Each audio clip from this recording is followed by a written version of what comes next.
자, 여러분들 반갑습니다. 이번 이야기는 다시마님. 네, 다시마님께서 시틀무에 찾아와 주셨고요. 오늘 이야기가 어떤 이야기일지는 우리 시청자분들과 확인을 해봐야 되겠지만 보통 이야기는 아닐 것 같습니다. 바로 만나보도록 할게요. 여보세요? 네, 여보세요? 다시마님. 네. 자, 일단은 다시마님 오늘 또 어려운 발걸음 해주셔서 감사드리고 일단 네. 오늘 해주실 이야기가 좀 용기를 많이 내주셨을 것 같은 느낌도 들어요. 보통 이야기는 아닐 것 같아요. 네, 맞아요. 이게 어떤 분들이 보셨을 때는 무당이 아닌데 약간 좀 성무당 짓이다라고 보실 수도 있는 그런 일입니다. 근데 그거를 제가 대신 좀 네. 변론을 해드리자면 왜 성무당 짓을 해서 저런 사단을 만들어? 이렇게 할 수도 있어요. 근데 성무당 짓을 그런 능력이 있는 사람이 해봐야 이걸 하면 안 되겠구나를 느끼는 거예요. 맞잖아요. 네. 그러니까 그쵸. 우리가 불을 만지면 뜨겁다라는 걸 몰라, 맨 처음에는. 근데 만져서 데여봐야 뜨거워 하면서 이제 다시는 안 만진단 말이죠. 그런 네, 느낌인 그쵸. 거예요. 그러니까 우리가 잘 모를 때 이전의 이야기일 거라고 생각을 하고 데이기 전 좀 그런 느낌이라고 생각을 하면 될 것 같고요. 그리고 대부분 내가 이런 영적인 능력이 있는데 그걸 안 도와주고 무시하기도 너무 힘들어요, 다시마님. 네, 맞아요. 네. 좀 많이 힘들죠. 개입을 안 하기가 너무나 어려운 상황이에요, 일단 상황 자체가. 근데 뭐 네. 함부로 또 관여했다가 또 안 좋은 네. 일이 발생하는 경우도 있는데 어쨌든 오늘 해주실 이야기도 편안하게 많은 분들이 이해해 주실 거라 믿고 한번 시작을 해보도록 하겠습니다. 렛츠고! 길이십니다. 다시마예요.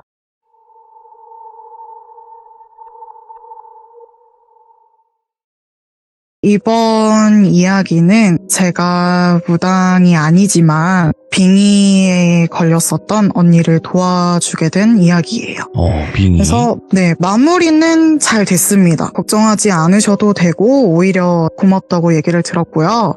일단 얘기를 하자면요. 이 언니를 처음에 만나게 된 계기가 그것부터 얘기를 해야 될 것 같아요. 그 언니가 아무래도 저는 영적으로 느끼는 사람이지만 사실 스승님 같은 분은 없어요. 뭐 영적으로 조언을 구할 수 있는 사람들이 없기 때문에 뭐 무당분이시면 신어머니라던가 신아버지 분이 맞죠. 계시고 어쩌다 보니 만나게 된 그 스승님에게 조언을 구한다거나 그런 방식인데 저는 그런 경우가 없었어요. 오히려 너는 옆에 있는 할매님이 계시니까 그 신이 도와주시니까 그런 건 상관이 없다. 너가 알아서 해주실 분이 따로 계시는데 네가 뭐가 걱정이냐 이런 얘기도 들었고 실제로 어떤 제 지인분인 부당분께서 너는 그냥 할매님 말씀을 들으면 자다가도 떡이 생긴다 생각하고 그냥 받아들여라. 너의 운명이 그런 운명인데 어쩌겠느냐 이렇게 말을 하셔서 그렇게 스승님이 없는 상태다 보니까 여기저기 많이 찾게 됐어요. 근데 아무래도 할매님이 아무리 설명을 해주신다 하더라도 이해하기 어려운 부분도 많았어요. 예를 들면 수살귀다 이렇게 얘기를 하면 수살귀가 뭐야? 이렇게 돼버리기 때문에 용어 자체를 모르겠어요. 그러니까 무슨 한자로 얘기를 하는데 무슨 의미인가 한자도 찾아보고 어떻게 대처를 한다거나 이런 것들은 할머니께서 알아서 해주시지만 그런 건 잘 못하다 보니까 찾아보다 보니까 여기저기 흘러가게 되고 그러다 보니 공통점으로 그 언니가 타로를 볼 줄 아는 언니인 거예요. 그래서 타로를 보다 보니까 뭐 여기저기 얘기를 하다 보니 친해지게 됐어요. 근데 처음에 얘기를 나눴을 때는 전화상으로 얘기를 했을 때는 그렇게까지 강하게 느껴지진 않아요. 뭔가 문제가 있다거나 이런 것들 잘 못 느껴서 그냥 언니가 좀 밝은 사람이지만 좀 어두운 부분이 있긴 하구나 정도만 느꼈고 다들 그런 사연을 하나씩 가지고 계시잖아요. 그래서 그냥 언니가 그런가 보다라고 생각을 하고 넘겼는데 어느 날 언니가 이상한 이야기를 시작해요. 예. 언니가 요즘 들어서 갑자기 잠을 자려고 하는데 아파트인데도 불구하고 나무 바닥에서 소리가 나는 약간 끼익 소리가 난대요. 그래서 아무래도 제가 보이는 걸 알고 있다 보니까 혹시 이런 거 무슨 일인지 모르겠어서 물어보고 싶어서 연락을 했다. 이렇게 얘기를 시작이 됐는데요. 그러다 보니 그 언니가 항상 있었던 일이었어가지고 몰랐던 이야기를 꺼내주게 되는데 일단 그 언니가 사는 곳이 그렇게 막 따뜻한 곳은 아니에요. 아파트인데 고층이다 보니까 뜨거운 리가 없는데 밥이 그날 밥을 지었는데 하루 만에 곰팡이가 생겨요. 그래서 이상해서 곰팡이가 생긴다고 밥을 지었는데 왜 그런 일이 생겨면서 그거 원래 그런 거 아니야? 라고 물어보는 거예요. 그러니까 항상 늘 그래 왔다는 거예요. 그래서 밥을 먹어도 항상 한두 시간 뒤면 밥을 못 먹게 된대요. 상해서. 그래서 거기서부터 이상함을 느껴서 그럼 또 무슨 이상한 일은 없었어? 했더니 혼자 있는데 누가 움직이는 발걸음 소리가 들린다거나 아니면 뭐 TV도 갑자기 꺼졌다가 켜졌다가 꺼졌다가 켜졌다가 이런다거나 네. 네, 뭐 수리기사를 불러도 멀쩡하다 이런 얘기를 들으니까 좀 거짓말쟁이가 된 기분이었지만 혼자 있을 때 자꾸 그런 일이 생긴대요.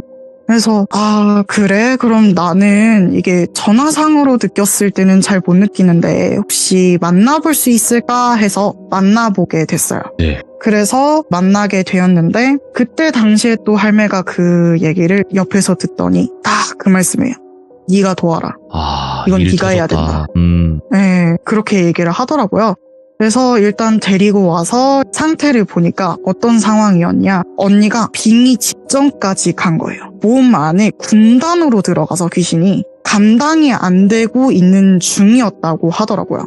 예. 그러면서 그럼 언니한테 문제가 있느냐? 언니한테만 이상 증세가 온 거 아니냐라고 했더니 그것이 아니래요. 그 언니의 아버님께 이제 숙주가 되는 그 귀신이 따로 있다 하더라고요. 그래서 아 그럼 이걸 어떻게 해결하냐라고 했더니 물론 이거에 대해서는 무당한테 찾아가야 되는 거는 맞다. 근데 상식적으로 생각을 해봐라. 이 아이가 그 언니 같은 경우에는 불교 신자예요. 참고로. 그래서 언니는 종교를 가지고 있지만 그 가족들은 종교가 없어요. 그러니까 오히려 싫어해요. 엄청 싫어해서 그것까지 얘기를 하시더라고요. 제가 종교가 없다는 걸 몰랐었는데 아 집안이 불교 집안인가 보다라고 생각을 했는데 할매께서 딱 그 얘기를 하더라고요. 예. 쟤네 부모님께서는 아무것도 믿지 않아서 그러다 보니 지킬 수 있는 신도 없고 그거를 보호할 신도 없다 보니 아마 또 무당을 찾는다 하더라도 결국에 못할 것이다. 굿도 해야 될 텐데 못할 것이다. 그리고 이 정도면 내가 도와줄 수 있다. 그리고 이거는 네 일이다. 이렇게 얘기를 하더라고요. 그래서 그럼 어떻게 해야 되냐라고 물어봤더니 일단 본인이 도와준다고 얘기를 하더라고요. 할매가 그 부분에 일단은 귀신이 들어있다고 하니 그걸 빼내고 그리고 저는 굿을 할 수는 없잖아요. 무당이 아니니까. 그래서 방법은 단 하나래요. 언니가 열심히 믿고 있는 종교의 신에게 가서 빌래요. 본인의 신, 예. 본인이 믿고 있는 신. 그래서 그러면은 절을 찾아야 되는데 어떻게 해야 되냐라고 했더니 또 여기서 등장합니다. 너구리 오빠가 또 등장해요. 너구리 오빠는 정말 신실한 불교 신자고 집안도 불교 집안이다 보니 절을 정말 많이 알고 있어요. 그래서 그 절을 추천을 해달라라는 말도 했었고요. 그리고 또 아무래도 절 같은 경우에는 깊은 산속에 있는 경우도 있다 보니 차가 있어야 또 움직이기 편해서 유일하게 또 운전을 할 수 있는 사람이라 부탁을 하게 돼가지고 같이 움직이게 됐어요. 그래서 처음에는 제일 큰 절 하나랑 그리고 오빠가 추천했던 절 하나를 가게 됐어요. 처음에는 큰 절을 가는 게 먼저 맞겠다라고 생각을 해서 그 절로 가게 되었는데 거기에서 문제가 터지기 시작해요. 할매께서 아무런 말씀을 안 하세요. 그러니까 한 번씩 제가 경험해보라고 말을 안 하는 경우도 있어요. 친절하진 않아요. 그래서 그 절을 가기 전에 저에게 너희 세 명끼리 내가 기운을 담은 사탕을 줄 테니 입에 물고 가라. 큰 절에 갈 때는 무조건 물고 가라 라고 얘기를 하더라고요. 그래서 들어가기 전에 사탕을 물고 차로 들어가려고 하는데 거기에서 사천대왕님이 계시잖아요. 문 지키고 계시잖아요. 근데 너무 무서운 거예요. 그러니까 절을 제가 처음 가본 건 아니에요. 다른 절도 가봤는데 당연히 문에 지키고 계시는 사천대왕님이 다 계시는데 그런 걸 느껴본 적이 없는데 이 사천대왕님이 어떤 느낌이냐면 엄청 큰 약간 진격의 거인에 나오는 거인처럼 너무 커다란 거예요. 아, 무섭게 생기긴 했는데 그냥 네. 무섭다 정도지 엄청 무섭진 않잖아요, 사실. 네, 그래서 너무 무서운 거예요. 그러니까 원래는 그냥 일반 크기예요. 일반 사람보다 크긴 한데 그렇다 하더라도 그렇게 더 커 보이는 거예요. 실제 있는 것보다. 이게 너무 무서우니까 다가가기가 무섭더라고요. 예. 그래서 오빠 이거 좀 아니다 이렇게 얘기를 하게 된 거죠. 그래서 그 오빠도 제 사연을 들어보신 분이라면 성격이 되게 불같은 성격이고 그런 걸 마다하지 않는 성격이에요. 뭐가 무서워 가자라고 하는 성격인데 그 오빠도 망설이기 시작하는 거예요. 분명히 불교 신자다 보니 절을 정말 많이 다니던 오빠예요. 그러면은 그 사천대원분이 얼마나 무서운지 그런 것들을 생각을 안 하던 사람일 거 아니에요. 근데 처음으로 무서움을 느꼈대요. 처음 봤어요. 그 오빠가 무섭다고 말하는 걸 처음 봤어요. 그래서 이거 좀 아닌 것 같긴 한데 일단 내려서 한번 확인을 해보겠다라고 얘기를 해서 언니와 저는 그 차 안에 있고 그 오빠는 거기를 한번 보러 가게 됐어요. 근데 그렇게 보러 가는데 거기에서 경비를 하고 계시는 어떤 분이 계셨던 것 같아요. 근데 그 분이 오셔가지고 오빠에게 말을 거는데 이상하게 거리는 똑같을 거 아니에요? 거리는 똑같은데 오빠의 얼굴은 또렷이 보여요. 근데 그 경비를 보신 그분의 얼굴이 안 보이는 거예요. 그러니까 그냥 살색이에요. 그냥 이목구비가 아예 없는 거예요.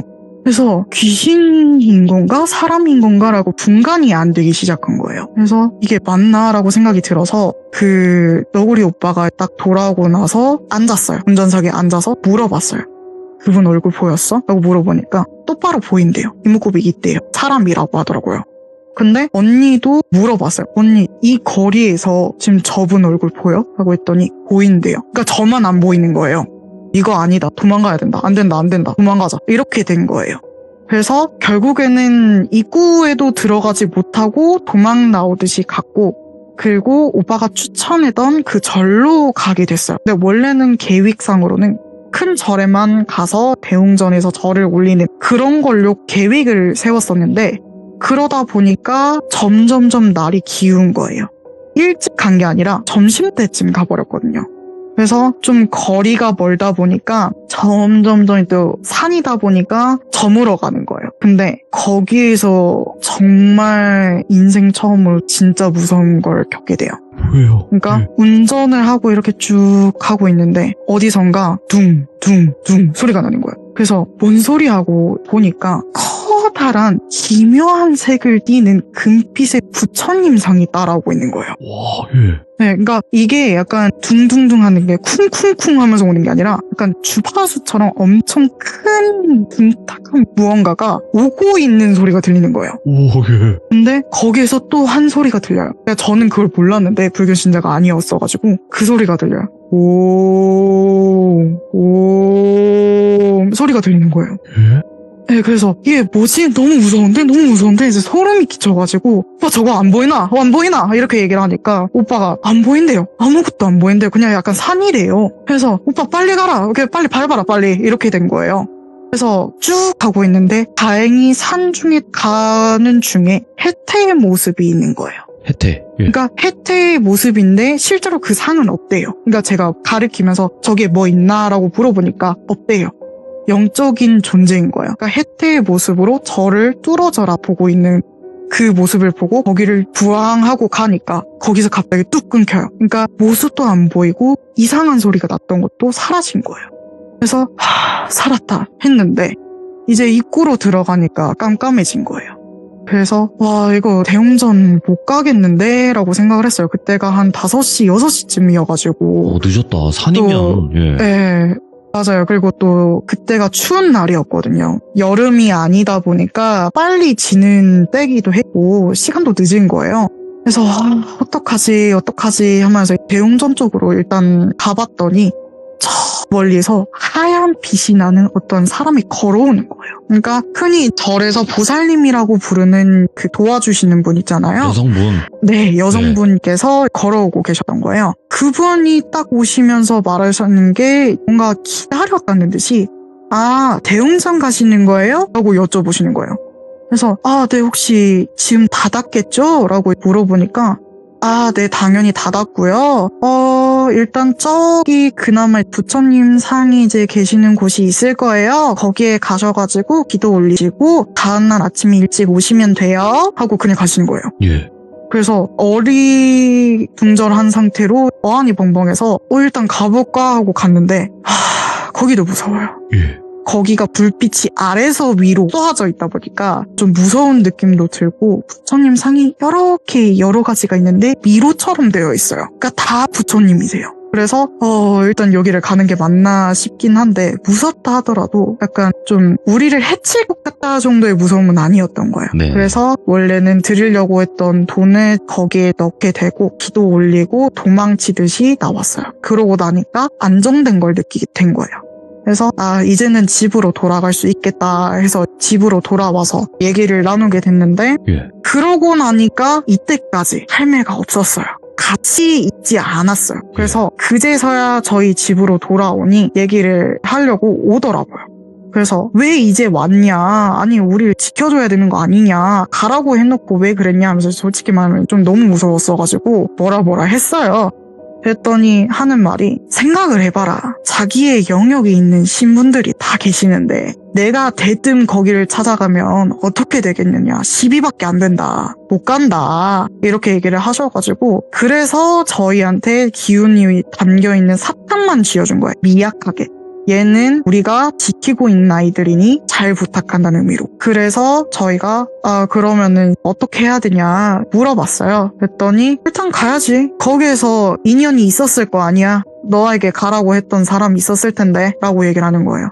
그래서 일단 그 보살님께서 말하신 말씀이 떠올라서 저희가 바로 준비를 하고 자고 나서 다음날 아침 바로 준비해가지고 일찍이 출발하게 됐어요. 그래서 거기를 가게 돼가지고 거기서 약간 볼일이 급하게 돼서 도착하자마자 볼일을 보고 나왔어요. 나왔더니 딱 보살님께서 기다렸다는 듯이 계시는 거예요. 그래서 거기에서 순서를 정하셔가지고 여기 가셨다가 대웅전 가셨다가 거기를 가시고 기도 올리시고 저에게 오시면 돼요 라고 말씀하시는 거예요. 그래서 네 알겠습니다 하고 그대로 가게 되고 대웅전에서 저를 제외하고 108배를 하게 됐는데 저는 봐야 되는 입장이어서 앉아서 명상을 하는 정도고 지켜보게 됐어요. 그래서 108배를 마치고 또 보살님께 가봤더니 혹시나 해서 여쭤봤어요. 혹시 뭘 알고 저희에게 그렇게 말씀을 하신 건가요? 라고 했더니 아니요 그렇게 말해야 될 것 같았어요 라고 하시는 거예요. 왜 그렇게 말해야 되는지 그러는 거는 아예 없었대요. 그래서 그럼 원래 신도분들이 오시면 그렇게 안내를 하세요? 라고 여쭤보니 아니래요. 그냥 해야 될 것 같았대요. 그래서 이건 진짜 신께서 보낸 연이다 라고 생각을 해서 감사합니다 하고 그렇게 내려오게 돼가지고 끝인 줄 알았더니 또 그 집으로 도착하니까 할매가 또 그 얘기를 해요. 그러면 끝난 거야? 라고 물어보니 아니래요. 이제 시작이래요. 이제 시작이구나. 네, 이제 준비 단계였던 거예요. 예. 그래서 다 마무리를 했고 이 몸 안에 안 좋았던 것들도 싹 다 뺐으면 당연히 뭔가 더 들어차야 되지 않겠느냐. 후처리가 제일 중요하다. 그러니 몸과 마음을 비우고 몸에 좋은 것들을 채워 넣어야 되는 게 정석이다. 그래서 108배를 시켰고 이제 마음을 단단히 먹었으니 본진으로 가야 되지 않겠느냐. 그러니까 언니의 집으로 가라. 그렇게 된 거예요. 그래서 언니에게 이제 허락을 구하고 또 언니의 집을 찾아가게 됐어요. 근데 이번에는 제가 또 여러저러 지인을 통해서 도움을 요청해가지고 사주를 볼 줄 아는 지인을 데려갔어요. 그래서 거기를 가가지고 확인을 하는데 당연히 거기에서는 사실 귀신을 보는 거는 저밖에 없었기 때문에 정확한 판단은 저밖에 할 수가 없었어요. 그래서 여기저기 한번 들려보니까 현관부터 냄새가 이상해요. 그러니까 들어가는데 역한 데가 미친 듯이 나는 거예요.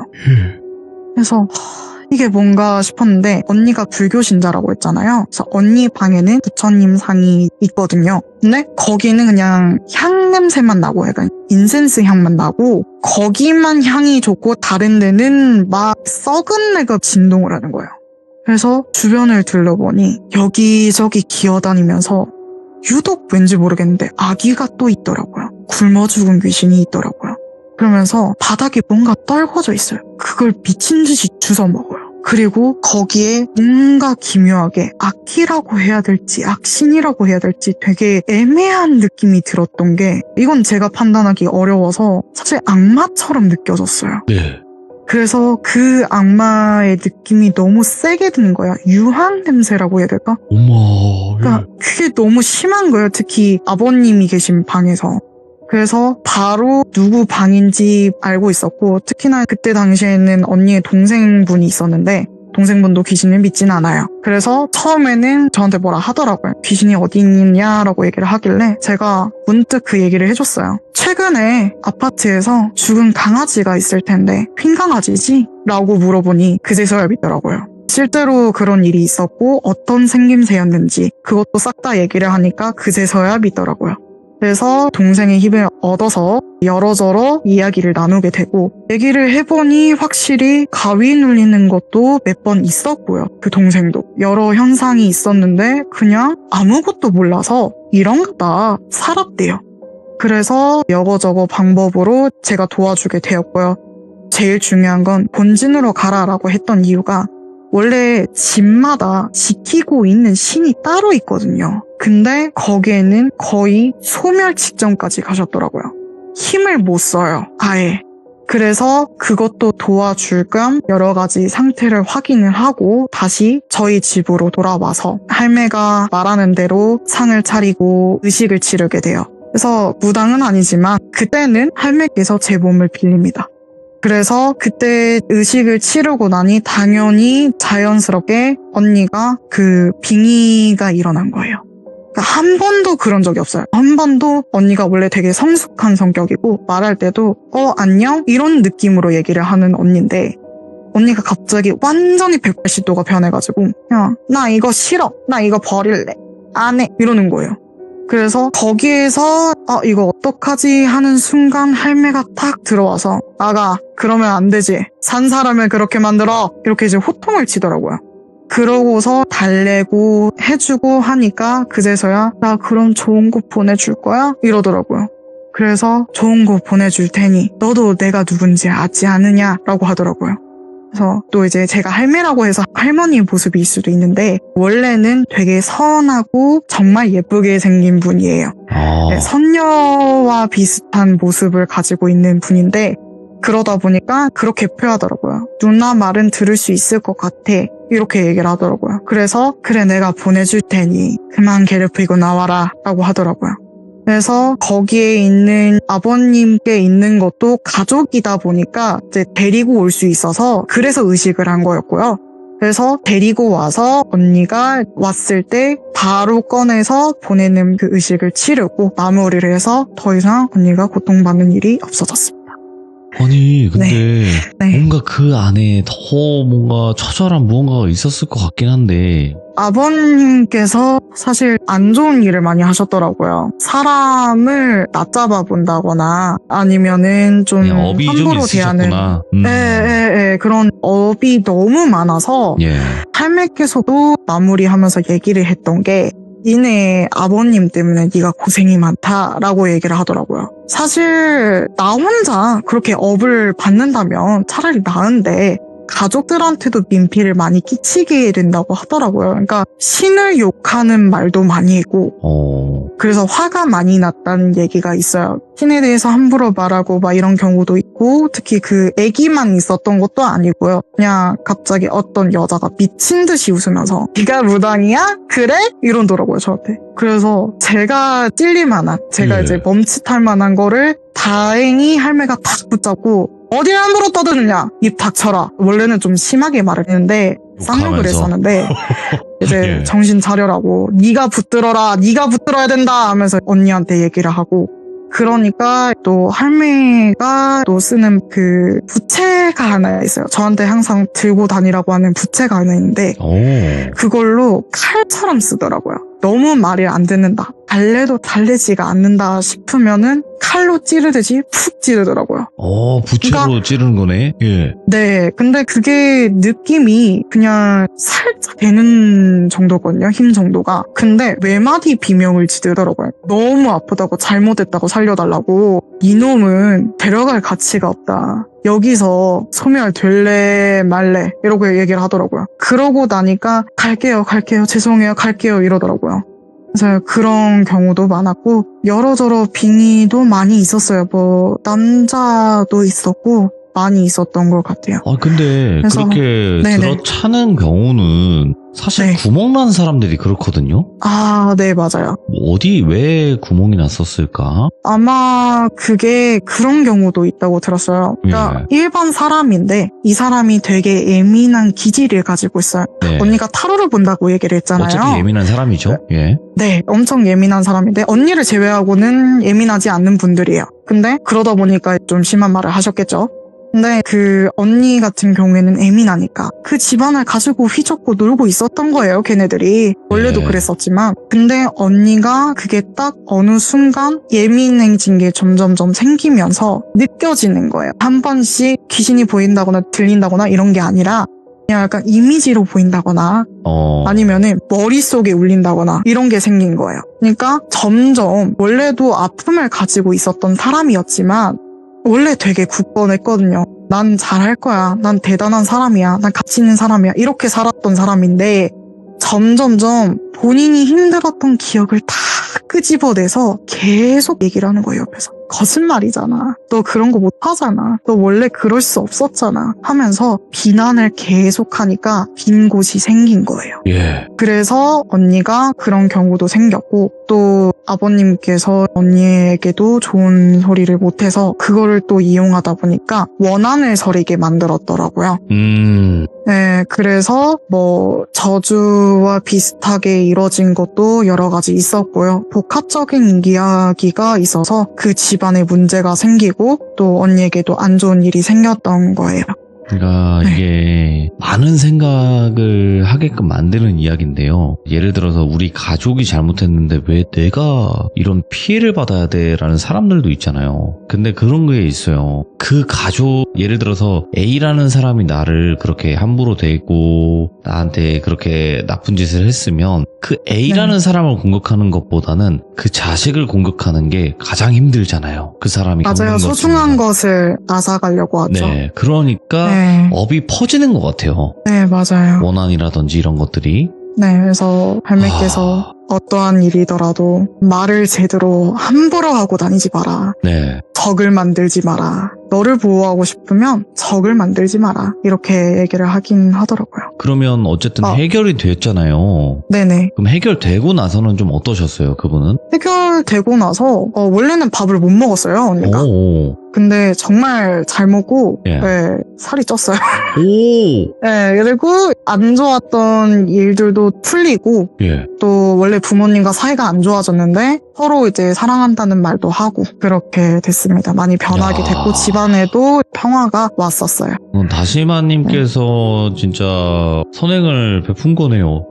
얼마나 그런- 노력을 하셨는지가 보이고, 그리고 더 중요한 부분은 네. 뭐냐면요. 선무당짓을 하면 안 돼요. 맞아요, 다시마님. 아, 그렇죠. 그거를 왜 하지 말라는지는 저는 항상 이야기를 들어서 알지만 선무당짓, 그러니까 말 그대로 내가 무당이 아닌데 어떤 누군가를 돕기 위해서 어떤 일을 했을 때 정말 잘못했을 땐 책임을 못 져요. 네, 맞아요. 네. 그래서 그때 무당분께서 말씀을 하시기로는 제가 약간 그렇대요. 무당이 원래는 돼야 됐는데 네. 거부를 해서 무당이 아닌 무당 수준으로 살아야 되는 것이 있대요. 근데 그렇다 하더라도 판가름 정도는 이제 할매께서 해주시니까 얘기를 듣고 살아라. 안 된다 하면 무조건 하지 말고 네. 해야 된다 하면은 그게 네 운명이니까 네 운명대로 살아라. 그리고 또 걱정돼서 말을 하기도 했어요. 저도 그런 게 있으니까 좀 죄책감도 있으니까 그래서 선무당짓이면 어떡해? 라고 물어보니까 아니래요. 네가 할 일이다. 할매께서 어허. 말씀하신 건 그 정도다. 그러니까 그런 거 상관하지 말고 네가 네 삶을 살면 돼. 뭘 그렇게 걱정을 하고 살아. 네가 그러고 있는 이유가 있겠지. 이렇게 얘기를 하시더라고요. 네. 저는 왜 선무당짓 얘기를 했냐면요. 선무당짓을 하면 안 되는 건 맞아요. 근데 어줍지 않은 가짜 무당들이 하는 것보다 100배, 1000배 나아요. 아시겠죠? 네, 네. 너무 진짜 그런 사짜 무당, 그러니까 무당인 척해서 네. 돈을 벌려고 하는 사람들이 많아졌기 때문에 그 사람들이 사기치고 사람들을 힘들게 하는 것보다는 1000배, 100배 네. 낫습니다. 그리고 아까 그 분이 네. 말씀하신 것처럼 남의 시선 네. 신경 쓰다 보면 아무것도 못해요. 예, 아, 그것도 좋은 말씀 해주신 거라고 생각을 하고요. 오늘 다시마님께서 네. 그래도 저희 시청자분들이 네. 선무당짓하는 거 굉장히 안 좋아하는, 그러니까 저희 방송의 이미지가 그렇게 만들어 버려서 그런 걸 네. 수도 있겠지만 이런 경우도 있다라는 거, 그리고 그거를 네. 안 할 수도 없는 상황이라는 것도 알려드리고 싶긴 했었어요. 왜 네. 굳이 저렇게까지 할까가 아니라 저렇게 했었어야 되는 뭔가가 있었겠다라는 취지로 이야기를 들어달라라고도 네. 전달을 해드리고 싶고, 오늘 다시마님 아유 너무 이야기 잘 해주셨습니다. 그리고 네. 한 가지 더 궁금하실 내용이 있을 것 같아서 말씀드리자면 네. 부처님 상으로 누가 쫓아왔다고 했잖아요. 그건 부처가 아닌 네. 것 같아. 네, 그래서 제가 그게 또 정리하면서 할머니한테 물어봤어요. 네. 이거 혹시 뭐였는지 말해줄 수 있냐라고 했더니 하는 말이 뭐였냐면, 좀 어려운 말이긴 한데, 제가 신들 입장에서는 다루기 어려운 약초 같은 사람이래요. 약초. 그러니까 독이 될 수도 있고.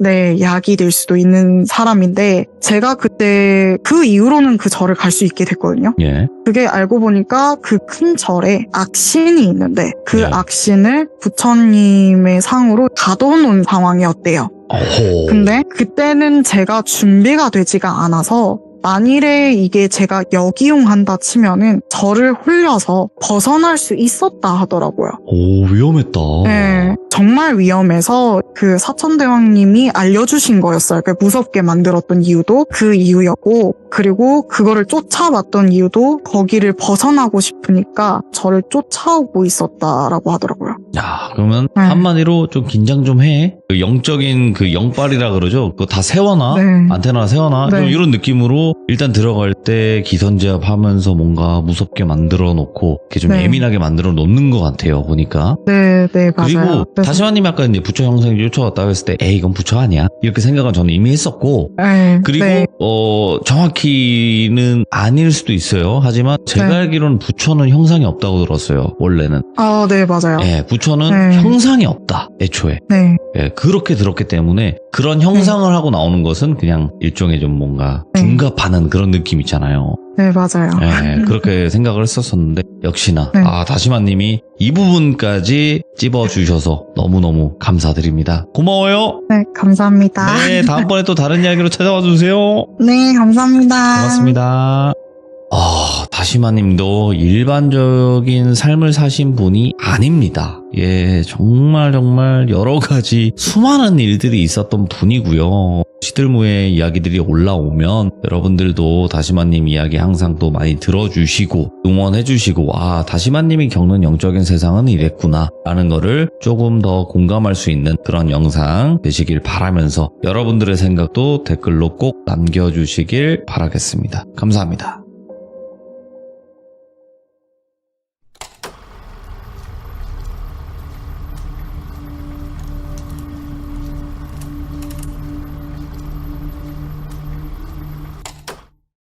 자, 여러분들 반갑습니다. 이번 이야기는 다시마님께서 시들무에 찾아와 주셨습니다. 다시마님께서 여러 가지 영적인 무서운 이야기들을 많이 들려주셨지만 오늘은 어떤 이야기가 준비가 되어 있을지 같이 만나보도록 할게요.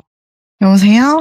다시마님, 오늘 이렇게 또 찾아와 주셨는데 일단은 오늘 해주실 주제가 있을 것 같아요. 이번 주제는 좀 무거운 이야기일 수 있는데, 네네네. 네, 저번 사연 때 좀 느꼈던 게, 이번에는 제 삶에 대해서 얘기를 말씀드려야 왜 이 다시마는 영적인 능력을 다른 사람을 돕게 되었는지를 아실 것 같아서, 그렇겠죠. 네, 주제는 그대들은 어떻게 선택하며 살아갈 것인가를 이제 주제로 잡았습니다. 네. 그러니까 이런 사람들이 분명히 우리 주변에도 있을 건데 네, 맞아요. 이 사람들이 어떤 선택을 했을 때 당신들이 뭐라고 한다라고 했을 때 네. 당신이었으면 어떤 선택을 할까요? 좀 이런 느낌이잖아요. 네, 맞아요. 네. 그래서 저 같은 케이스가 사실 없을 것 같다고 생각하진 않아요. 좀 소수긴 하더라도. 아니요, 소수 아니에요. 분명- 많아요. 많은데 네, 얘기를 맞아요. 잘 못하세요. 네, 맞아요. 그래서 그러다 보니 제 사연을 듣고 좀 더 용기를 내셨으면 좋겠다. 맞아요. 네. 괜찮다. 이런 얘기를 하고 싶어서 준비를 네네. 해봤습니다. 알겠습니다. 그러면 네. 바로 이야기 시작을 해보도록 하겠습니다. 렛츠고! 길이십니다. 다시마예요.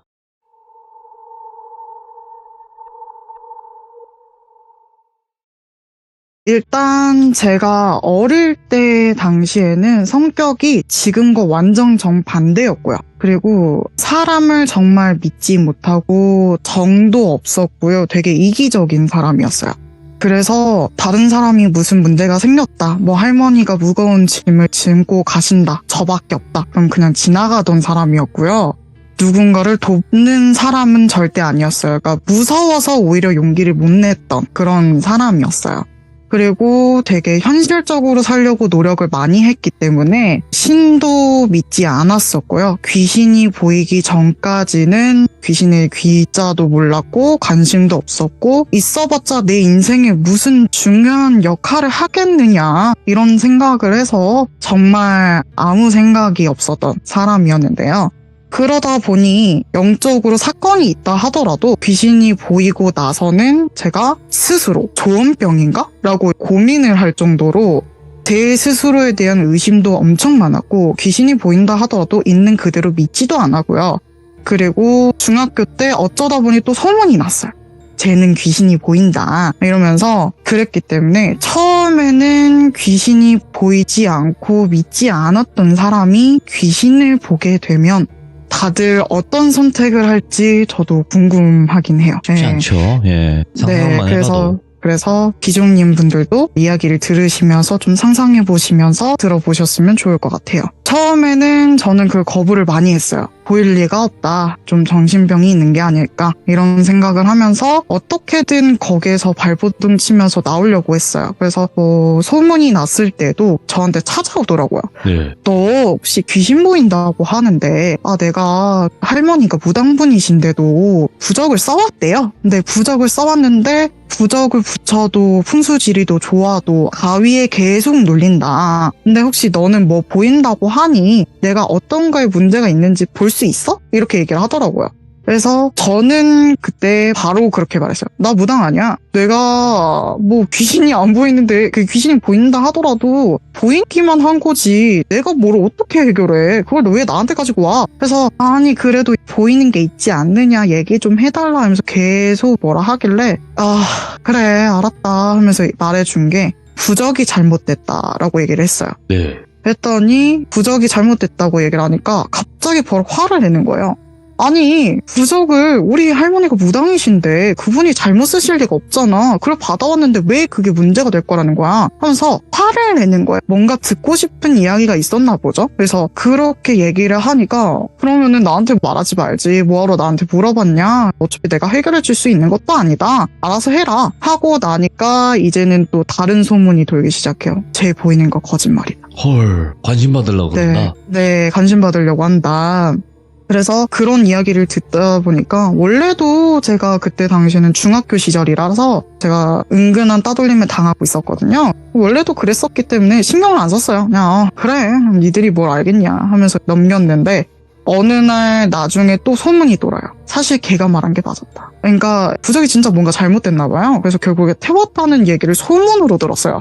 걔가 와서 사과는 절대 안 하더라고요.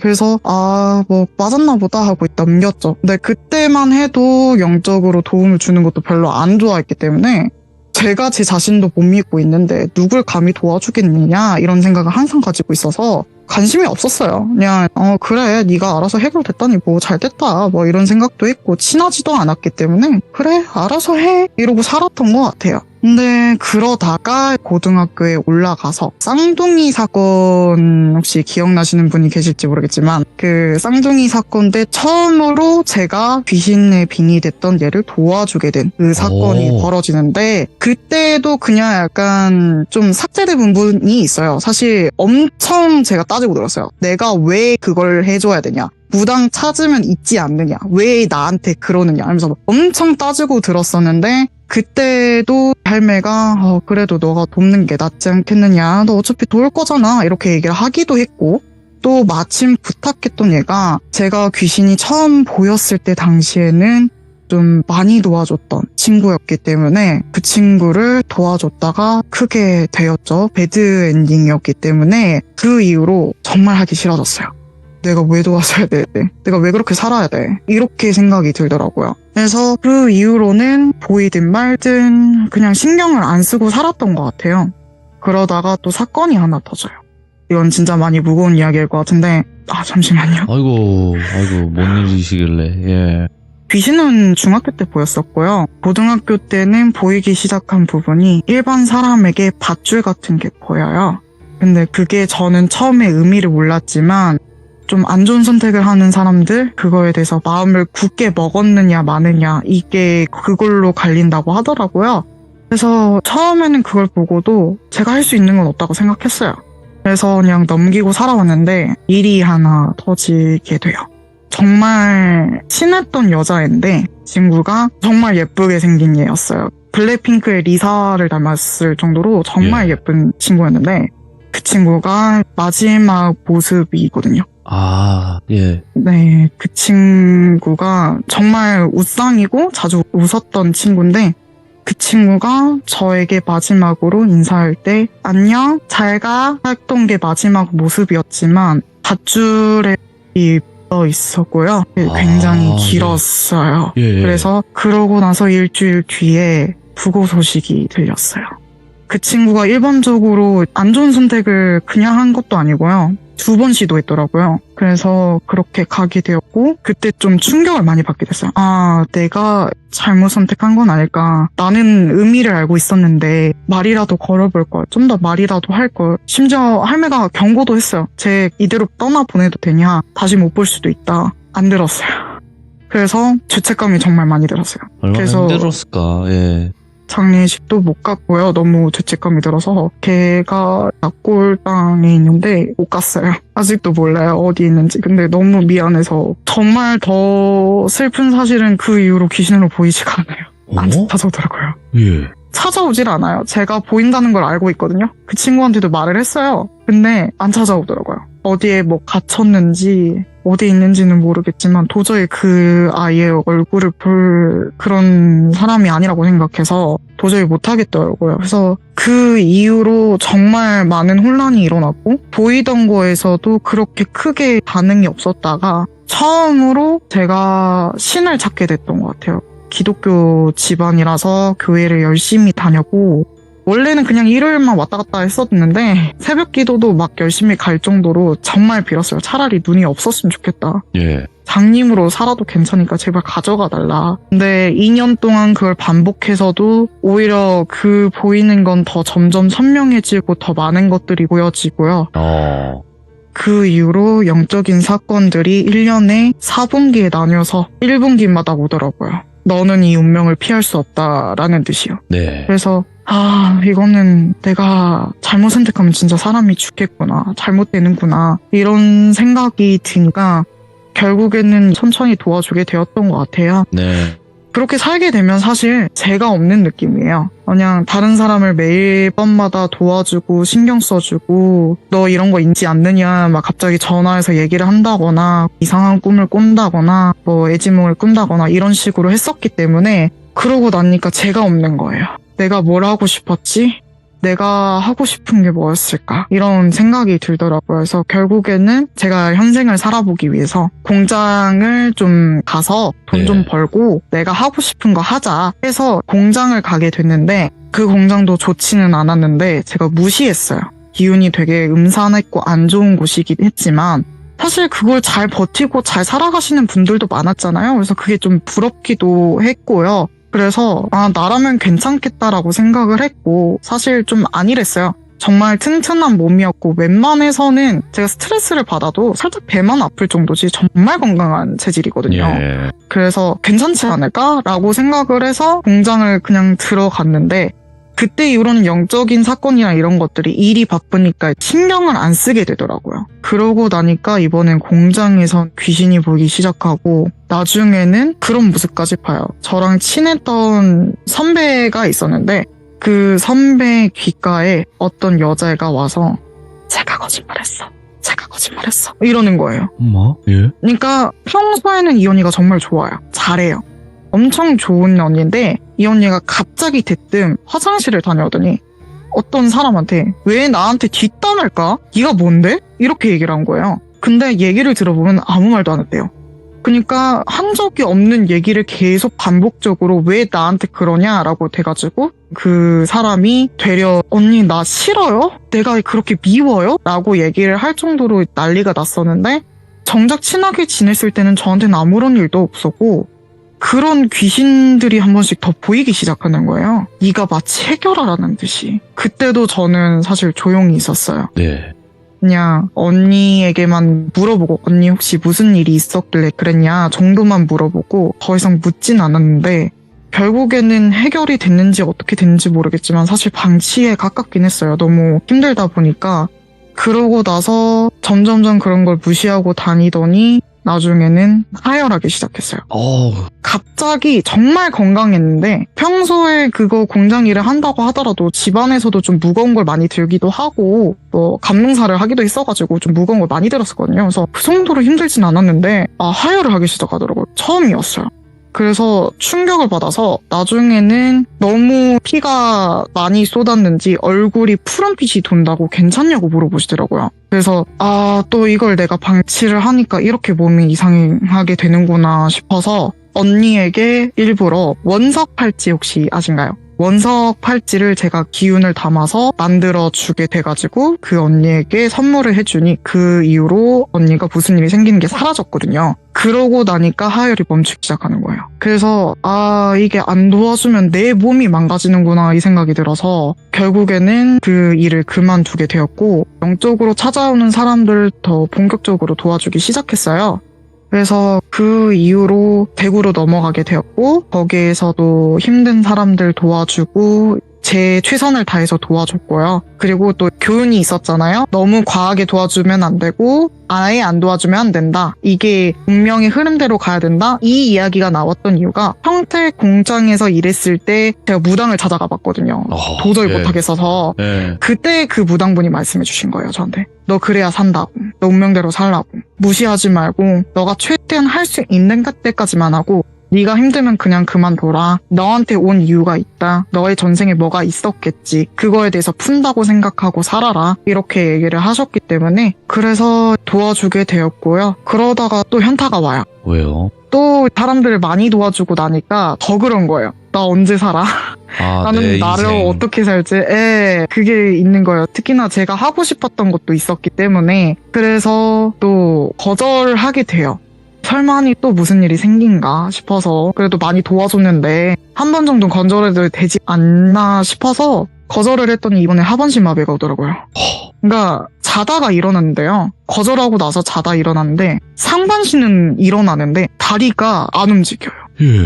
발가락도 움직일 수가 없어요. 그래서 너무 놀라서 어떻게든 주물러서 만져봐도 안 움직이는 거예요. 그래서 잠깐 또 그 거절해서 그런가 싶어서 다시 연락해서 저 이거 도와드릴게요. 제가 이거 도와드려야 될 것 같아요. 라고 얘기를 하니까 그제서야 발가락 끝부분부터 감각이 돌아오기 시작하는 거예요. 그래서 영적으로 도와줄 수밖에 없겠구나. 이거는 어쩔 수 없겠구나. 이 생각이 들어서 결국에는 제가 그렇게 영적으로 도와주게 되는 그런 삶을 살게 되었습니다. 살짝 강제성도 있긴 하네요. 보니까. 네, 엄청 심해요. 강제라고 해야 되나? 네, 맞아요. 그래서 그렇게 되다 보니까 영적으로 도와주게 되었고 이제는 건강해요. 영적으로 도와주고 이제 몇 번씩 하다 보니까 이번에는 얘기를 했어요. 나에게 도움을 주시는 신분들도 있겠지만 그런다 하더라도 나도 내 삶 살고 싶다. 도와달라. 이렇게 얘기를 했더니 그래 그럼 좀 줄여주겠다라고 얘기를 들어서 덜해졌기 때문에 걱정은 안 해주셔도 될 것 같아요. 근데 네. 말씀하시다가도 울컥도 하시고 여러 가지 감정들이 지나갔을 거 아니겠습니까? 네, 맞아요. 근데 모르겠어요. 다시마님께서 얼마나 힘든 삶을 사셨는지 이 잠깐의 시간으로 대변할 수는 없었겠지만 네. 그래도 많은 분들이 귀신을 보고 아니면 혹은 남의 인생에 잘못 끼어들었다가 또 안 좋은 일들도 보게 되고 여러 가지 일들이 많았던 걸로 기억을 하는데요. 근데 다시마님께서도 지금 용기 내서 말씀을 해주신 거예요. 그러니까 왜 그냥 단순하게 사람들은 이런 공포 이야기 듣다 보면 아니 뭐 무당도 아닌데 왜 끼어들어서 저렇게 또 선무당 짓을 하냐 그냥 단순하게 이렇게 볼 수도 있는 거잖아요. 그쵸. 근데 제가 그때도 말씀을 분명히 다시마님께 드렸던 것 같아요.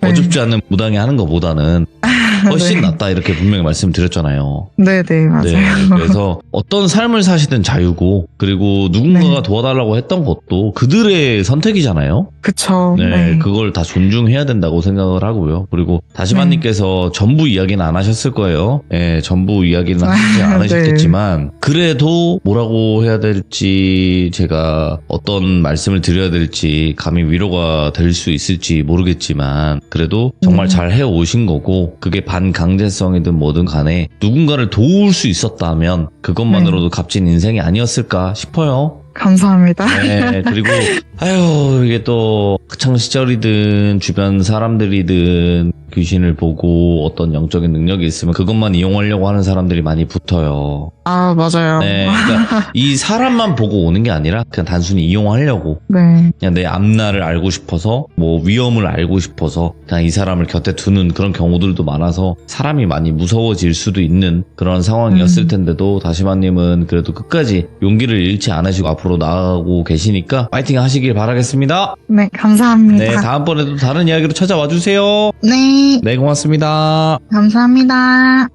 많은 생각을 할 수밖에 없게 만드는 이야기네요. 당신이었으면 어떤 선택을 했을까요? 라는 건데 글쎄요. 다시마님처럼 할 수밖에 없었겠죠. 예, 이거는 여기 계신 누가 겪어도 이렇게밖에 할 수 없었을 거라고 생각을 합니다. 그래서 그들이 왜 그런 선택을 했는지 한 번쯤은 생각을 해볼 수 있게끔 이야기를 들려주시는 시간을 가진 것 같아요. 그래서 귀신 보시는 분들 혹은 영적인 능력으로 남을 돕고 다니시는 분들이 왜 그 행동을 할 수밖에 없는지를 다시 한번 생각을 해주시면 더 좋을 것 같고 혹시라도 뭐 나도 이런 경우가 있어요. 뭐 저런 경우가 있어요. 하시는 분들은 댓글로 꼭 남겨주시길 바라겠습니다. 감사합니다.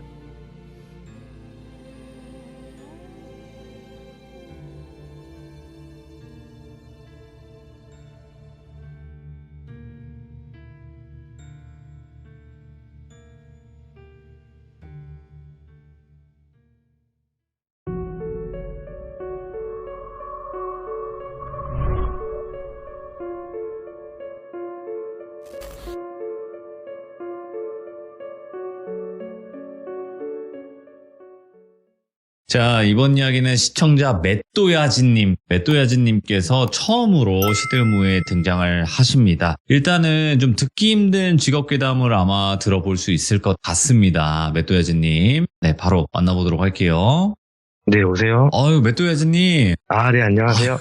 자, 맷도야진님, 일단은 오늘 들려주실 이야기가, 이거 굉장히 듣기 힘든 직업괴담 중에 하나예요. 네, 아무래도 저희 아버지 직업이 좀 특이하셔가지고, 예. 네, 아마. 직업만 듣기 말씀이 좀 힘들 수도 가능하실까요? 직업은 10만이를 하시고요. 네. 그래가지고 10만이요. 직접 산에서 겪었던 그런 영적인 이야기도 있고요. 그쵸. 리얼 공포썰들이 현실 많겠죠. 공포도 산 있고. 때문에. 네. 그래서 그거를 오늘 좀 여러 가지 이야기가 있는데, 그쵸. 그 중에 한 2개를 오늘 한번 풀어보려고 합니다. 알겠습니다. 그러면 바로 한번 만나보도록 하겠습니다. 렛츠가! 길이십니다. 맷도야지예요.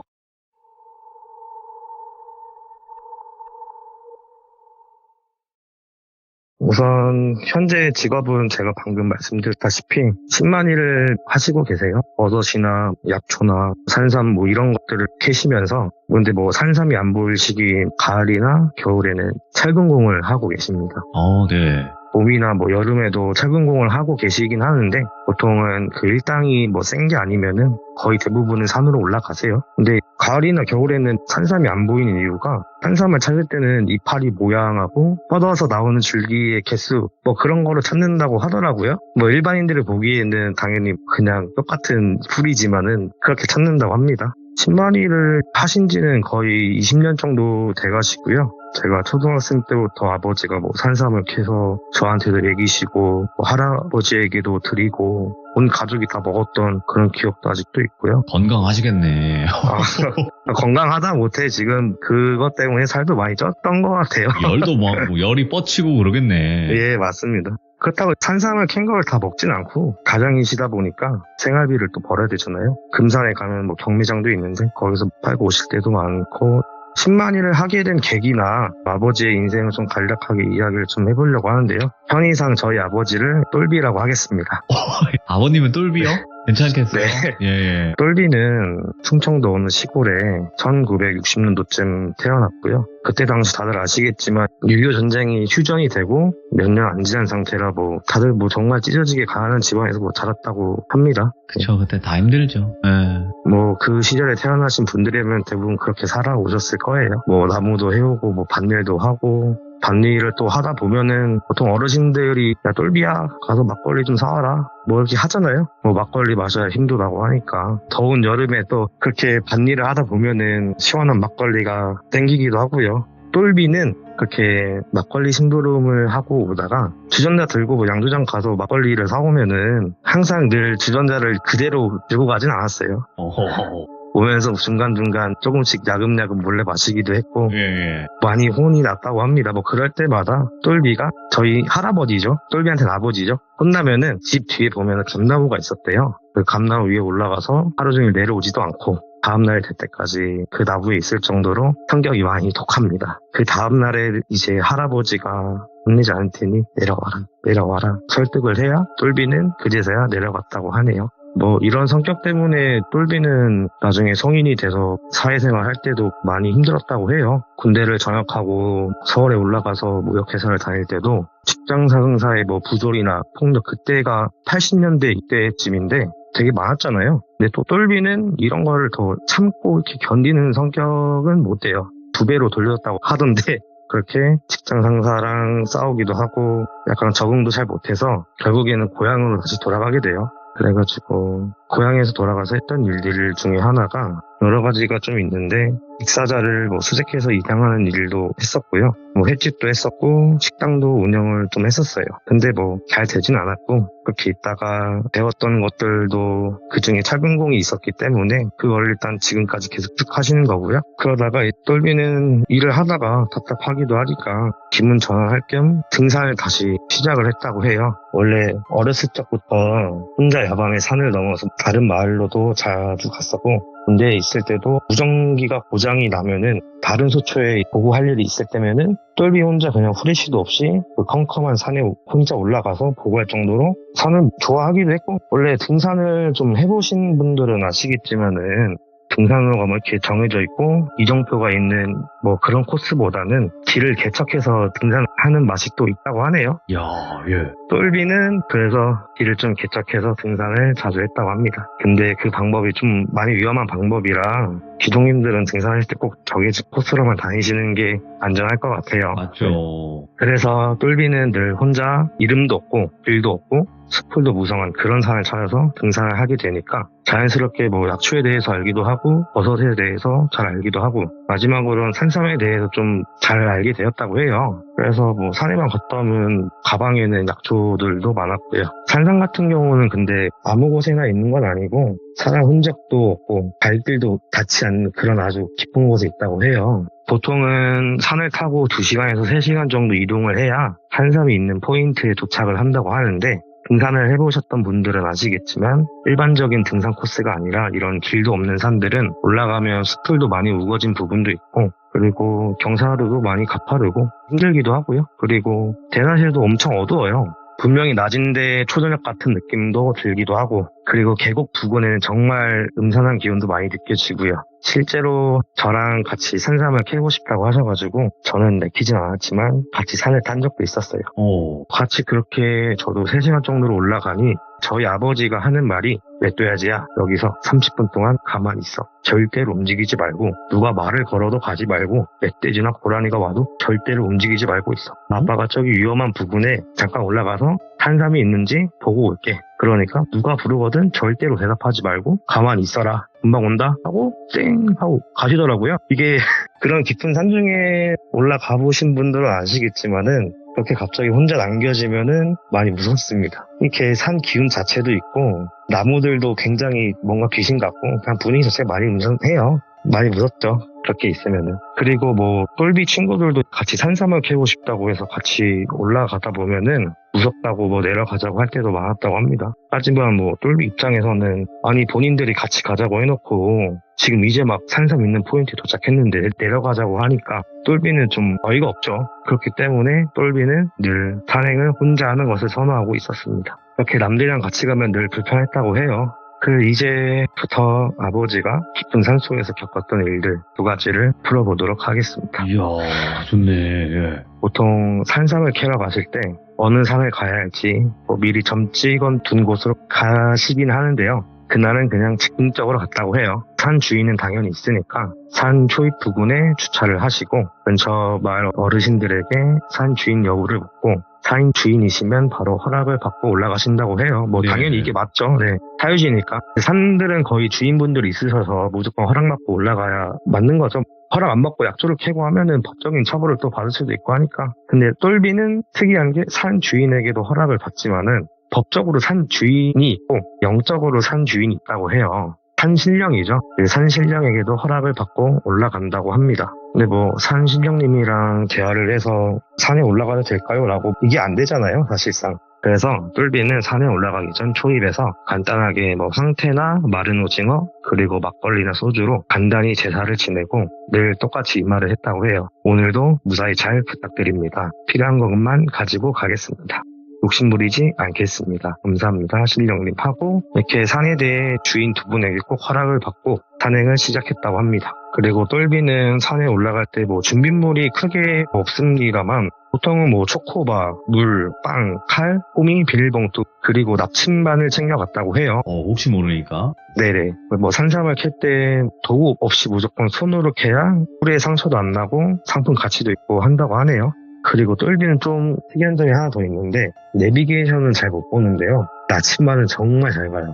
그게 너무 그래서 좀 특이한 점이라면 특이한 점인데 다른 분들은 산에서 어떤 특이한 포인트를 삼아서 그 포인트를 기억해서 이렇게 내려오시긴 하는데 뭐 아니면은 요즘에는 GPS 어플이 되게 잘 돼 있어가지고 뭐 그렇게 어플 쓰시는 분들도 계시는데 똘비는 그런 방법보다는 나침반으로 확인하는 게 본인이 생각했을 때 제일 정확하고 깔리지도 않고 그래서 이 방법을 쓴다고 합니다. 그렇게 계속해서 산을 오르고 내리고 계곡을 넘고 힘든 산행이 한 3시간 정도 되었을 무렵 산삼이 있을 만한 포인트에 도착했다고 합니다. 그런데 이게 일반 사람들은 산삼이 있어도 이게 사실상 산삼인지 뭔지 잘 몰라요. 저도 뭐 모르고요. 네. 그렇지. 그냥 풀떼기로만 보이죠. 네. 저도 뭐 산삼을 많이 보긴 했는데 수많은 숲을 사이에서 이게 찾기는 정말 힘들더라고요. 근데 똘비는 이때 당시에 경력이 어느 정도 되었기 때문에 단번에 알아볼 수 있었다고 해요. 그런데 산삼이 있을 만한 자리에도 산삼이 없으니까 좀 더 깊이 들어가게 됩니다. 그렇게 산삼을 찾으려고 눈에 불을 켜고 탐색을 하고 있는 와중에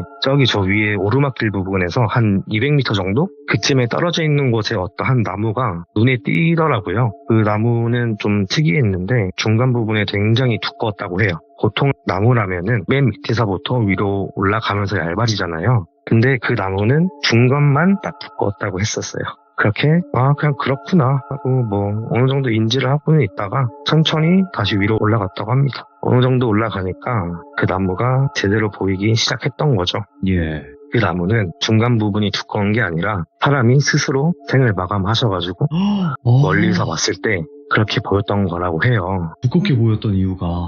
예. 이미 뭐 부패는 진행되어 있었고 피부색은 나무색이랑 거의 같은 색인 갈색으로 변해가지고 그렇게 보였던 것 같다고 해요. 근데 똘비는 사실 겁도 없었고요. 아까도 제가 처음 말씀드렸다시피 오랜 기간은 아닌데 그래도 익사자 뭐 시신 인양을 하거나 이런 직업을 좀 했던지라 그렇게 놀라지는 않았다고 해요.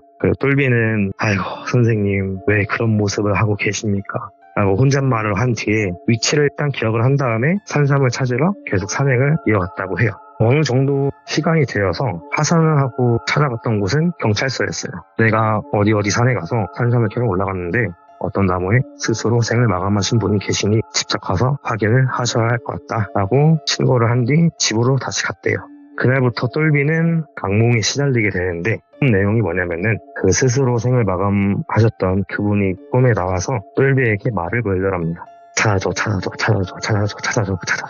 계속 이렇게 이 말을 계속 반복을 하더랍니다. 꿈에서. 뭐 그날까지만 해도 똘비는 그냥 뭐 충격 때문에 이런 꿈을 꾸는 건가 싶어가지고 그냥 대수롭지 않게 넘겼대요. 근데 이 똑같은 꿈 내용이 계속해서 반복을 했다고 해요. 그 다음날도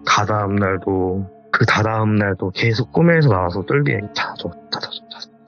이런 꿈을 계속 꾸셨다고 해요. 그렇게 한 달 정도를 꾸셨고요. 똘비도 지치더랍니다. 지칠만 하죠. 근데 사실 아무리 뭐 기세고 체력 좋은 사람도 똑같은 악몽을 뭐 한 달 내내 꾸고 하면은 제대로 못 자니까요. 그렇게 있다가 경찰에 연락이 왔는데 뭐 신고자분 되시냐, 저번에 산속에서 시신 발견하신 것 때문에 드렸는데 고인분 유가족을 찾았다. 근데 유가족분들이 감사의 말씀을 전달하고 싶다고 하셔서 연락처를 알려드려도 되냐라고 해서 똘비는 알겠다고 했답니다. 그렇게 유가족분들이 전화로 정말 감사하다고, 저희 아버지 찾아주셔서 정말 감사하다고 그렇게 연신 감사의 말씀을 전하셨어요. 뭐 똘비도 당연히 가족이 있고 하니까 측은한 마음이 들기도 했고, 한편으로는 안타깝지만 그래도 내가 찾아줘서 다행이다라는 마음이 들기도 했었답니다. 이런 경우도 있겠구나.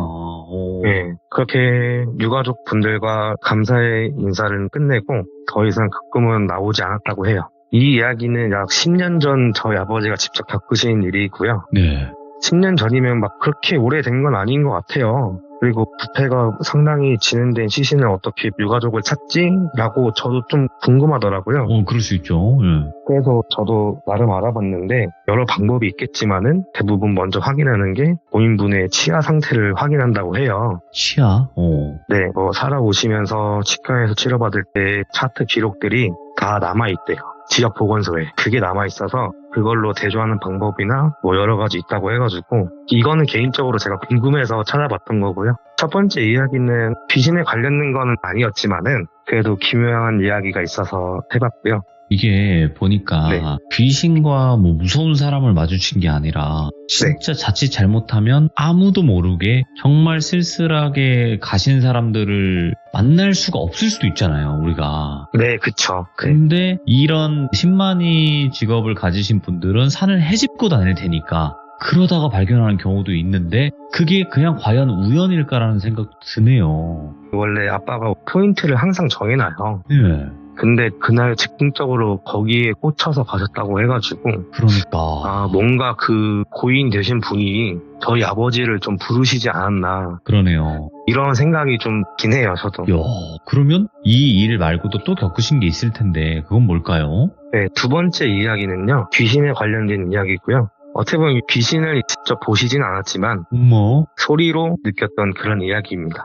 혼자 깊은 산에서 이게 등산하다가 사실 귀신을 마주치거나 당연히 무섭잖아요. 사람을 마주쳐도 사실 무섭고 그 깊은 산에서 사람을 마주친다는 게. 근데 이 이야기는 첫 번째 이야기보다 더 오래된 이야기고요. 약 지금으로부터 15년 전 일어났던 일인 것 같네요. 첫 번째 이야기에서는 즉흥적으로 산을 갔다고 했는데 이번에 간 곳은 똘비가 전국 팔도를 돌아다니면서 답사도 하고 좋은 포인트를 선별을 해가지고 그 중에 하나를 갔었어요. 똘비는 산삼 포인트를 수첩에 적는 게 아니라 안방 벽지에다가 적으세요. 그래야 안 까먹는다고 하셔가지고 뭐 농담으로 저에겐 이 벽지가 막 10억짜리 벽지다 라고 하면서 이거를 저한테 물려준다고 하는데 저는 받을 생각은 없고요. 그러다가 똘비는 어느 때처럼 새벽 5시에 일어나서 모닝커피 한잔하고 저희 어머니가 차려주는 아침밥을 잘 챙겨 먹고 준비물은 뭐 빠진 게 있나 다시 한번 체크하고 즐거운 마음으로 산으로 갔다고 합니다. 똘비는 운전할 때 노래를 듣기보다는 반야심경을 들으면서 운전을 좀 해요. 이거 반야심경을? 예. 그래야 좀 마음이 편해지기도 하고 또 종교가 불교라 가지고요. 그런 것도 있고 실제로 뭐 나무 지팡이를 직접 만드셔가지고 똘비가 다니는 절에 계시는 스님분들에게 나눠준다고 합니다. 차 기어봉에는 큰 염주 있잖아요. 스님분들이 쓰시는 그런 것도 걸려있고 근데 산에 올라갈 때는 그걸 항상 챙겨가신다고 해요. 그렇게 똘비는 차에서 반야심경을 들으면서 이제 산 초입에 도착했다고 해요. 늘 그렇듯이 산 주인분에게 미리 허락을 받았고 또 산신령님에게 제를 올리고 즐거운 마음으로 산행을 시작했다고 합니다. 그렇게 산을 오르고 올라 계곡을 넘고 3시간 정도 지났을 무렵 똘비는 10만이 인생에서 다시는 볼 수 없는 것 같은 장면을 보게 돼요. 그 일대가 그냥 산삼 밭이었대요. 거의. 우와. 다른 분들이 밭을 일군 게 아니라 뜨문뜨문 산삼이 길비를 했다고 해요. 완전 그 넓은 공간에. 일반인 눈에는 안 보이죠, 사실. 다 같으면 풀로 보이니까. 그렇게 조심스럽게 뭐 한 뿌리씩 산삼을 캐내고 조심스럽게 가방에 하나씩 또 담았다고 해요. 작은 산삼은 먼 훗날을 위해, 그리고 다른 10만이 분들을 위해 캐진 않았다고 해요. 그렇게 약 2시간 동안 산삼을 조심스레 캐니 30뿌리 정도 나왔다고 합니다. 저도 이날 실제로 집에서 봤었는데 처음엔 산삼인지도 몰랐어요. 너무 많아가지고. 30뿌리? 네. 그냥 도라지인가? 하고 그냥 말았던 기억은 있어요. 근데 저희 아버지가 산삼이라고 막 자랑했던 날이라 좀 기억을 해요. 시가로 따지면 그때 당시 시세로 한 2천만 원에서 3천만 원 정도 되는 걸로 기억하고요. 신봤다. 진짜 신본 거죠. 아무튼 그렇게 수학을 마치고 다음에 다시 올 기약을 합니다. 근데 다른 포인트를 또 찾아서 더 깊은 산으로 들어가요. 산삼이라는 게 막 그렇게 모여져 있으면은 다른 포인트에서도 모여져 있을 확률이 좀 있다고 하네요. 아무튼 그렇게 계속해서 산행을 하고 있는 와중에 어느 한 소리가 들리더랍니다. 중년 남성의 목소리가요. 처음에는 저 멀리서 흥얼흥얼 하는 소리가 들렸다고 해요. 그래서 똘비는 나 말고 다른 뭐 10만이 분이 계시구나 뭐 이런 생각을 했다고 해요. 대수롭지 않게 그냥 계속 산행을 이어나갔는데 멀리서 들리던 목소리가 점점 똘비 뒤쪽에서 들리더랍니다. 소리는 점점 가까워졌는데 똘비가 확 뒤로 돌아왔어요. 뭐 아무것도 없죠, 사실. 근데 그 흥얼거리는 소리는 그 자리에서 계속 들렸다고 해요. 약 20m 정도 뒤에 떨어져 있었는데 소리는 계속 들리는데 그곳엔 아무도 없었다고 해요. 보이는 것도 없고. 숲풀이 우거진 곳도 아니었어가지고 뭐 사람이 숨을 수도 없던 그런 지역이었고요. 그렇다고 뭐 멀리서 들리는 소리는 더욱 아니었다고 해요. 딱 정확하게 한 20m 정도 거기에서 들리는 소리를 들렸다고 합니다. 생각을 해보면 정말 소름 돋는 상황이잖아요. 이게 소리가 나서 뒤를 돌아봤는데 아무도 없고 그곳에서 계속 흥얼흥얼 거리는 소리가 들리니까요. 솔직히 똘비는 겁이 없었다고 하고 지금도 없다고 하는데 이때는 좀 많이 당황을 했다고 해요. 소름이 쫙 올라왔다고 해요. 똘비는 그냥 무시하자. 귀신이 나를 가지고 뭐 장난을 치는구나. 받아주면 안 된다. 이런 생각을 하고 다시 산행을 계속했다고 합니다. 저는 이해가 안 되는 게 뭐 그런 일이 있으면 저였으면 바로 내려갔을 텐데 이게 10만이 분들은 그게 안 되나 봐요. 그래가지고 무시하면서 계속 산행을 하고 그 흥얼거리는 소리가 5m 뒤에서 들리더랍니다. 네. 자세히 들어보니까 노래를 부른 것 같더래요. 트로트 같은 거. 그때는 가사가 뭔지 잘 들리지 않아가지고 그냥 무시하고 계속 올라갔다고 해요. 그러다가 바로 뒤에서 부르더랍니다. 가사를 들어보니까 남진의 안동역에서 그 초입 부분에 들리던 그 가사였다고 해요. 바람에 날려버린 허무한 맹세였나 하면서 근데 이 노래만 하는 게 아니라 웃더랍니다. 하면서 웃었대요. 그렇게 계속 들리는데 근데 노래소리가 똘비 귓속말로 해서 부르더래요. 사람이 이렇게 있고 바로 옆에 있으면 손으로 가리고 귓속말을 하잖아요. 그런 것처럼 노래소리가 계속 들렸대요. 똘비는 여기서 느낀 거죠. 내려가야겠다. 이렇게 급한 마음에 빠른 걸음으로 내려가는 도중에도 계속해서 노래소리는 똘비의 귓속말로 들렸다고 합니다. 또 한 소절이 끝나면 미친 듯이 웃는 소리가 들렸고요. 그렇게 내려가다가 한 무덤을 마주하게 돼요. 그때 노래 부르던 귀신이 말하길 여기가 내 집이야. 용케도 잘 찾아왔네. 나랑 같이 놀자구나. 하면서 똘비는 그 말을 듣고 정신 차리자. 무조건 내려가야 된다. 속으로 다짐하고 또 다짐하고 내려갔다고 합니다. 분명히 그 무덤 기준으로 내려갔는데 또 나오더랍니다. 홀린 거죠. 그래서 다시 그 무덤에 가서 말을 했대요. 죄송하지만 저는 이만 내려가겠습니다. 이승의 미련을 버리시고 떠나셔야 하지 않느냐 하고 산 초입에서 썼던 그 재 짓는 거 있잖아요. 먹태나 뭐 오징어나 막걸리 이런 거 남은 게 있어가지고 한 잔을 올리고 내려갔다고 해요. 그렇게 잠깐 타이러도 봤지만 노랫소리는 끝나지 않았다고 해요.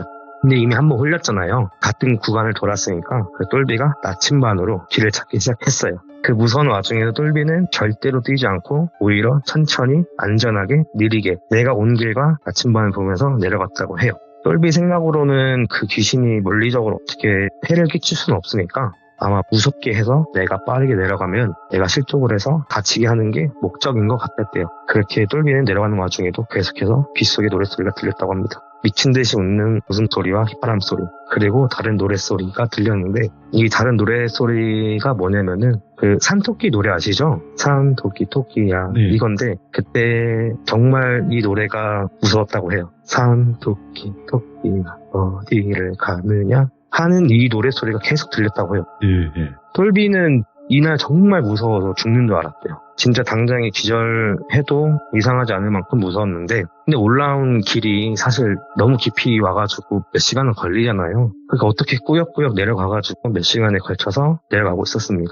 근데 이제는 그 노랫소리가 그냥 부르는 게 아닌 웃음을 참으면서 노래를 부르고 있더래요. 산 하면서 어디를 그렇게 가느냐 이러면서 웃음을 참으면서 그렇게 노래 소리가 계속 들렸다고 해요. 그렇게 뭐 공포심을 이겨내면서 힘겹게 내려오다 보니까 드디어 산 초입에 거의 도착을 했어요. 네? 근데 도착하니까 뭐 노래 소리는 더 이상 귓가에 들리진 않았다고 해요. 아마 그 귀신이 그 깊은 산에서 혼자 심심하다가 마침 똘비가 올라오는 걸 보고 나서 그런 장난을 쳤지 않았나 싶기도 하고요. 근데 그 일이 있고 나서 그쪽 산으로는 안 가는 게 맞는데 똘비는 나중에 한 번 더 간다고 합니다. 야, 보통 분이 아니죠.